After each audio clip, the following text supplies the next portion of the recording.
Interview বোর্ডে আপনাকে জিজ্ঞেস করা হলো যে এক্সেলে ইন্টারের কী কী ব্যবহার রয়েছে এবং আপনি কিভাবে সেটা ইউজ করবেন। তো দেখেন এটা সিম্পল ইন্টার।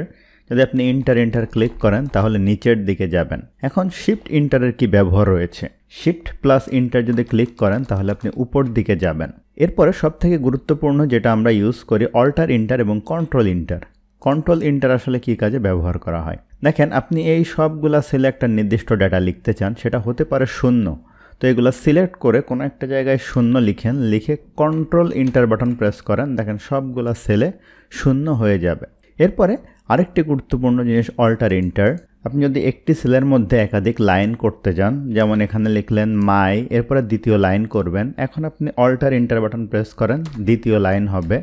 এখানে নেম লেখেন, আবার অল্টার ইন্টার প্রেস করেন, এখানে আরেকটা লাইন হবে, আবার অল্টার ইন্টার প্রেস করেন, দেখেন নতুন লাইন হয়ে যাবে। অর্থাৎ এক্সেলে একটা সেলের মধ্যে একাধিক লাইন তৈরি করতে অল্টার ইন্টার ব্যবহার করা হয়ে থাকে।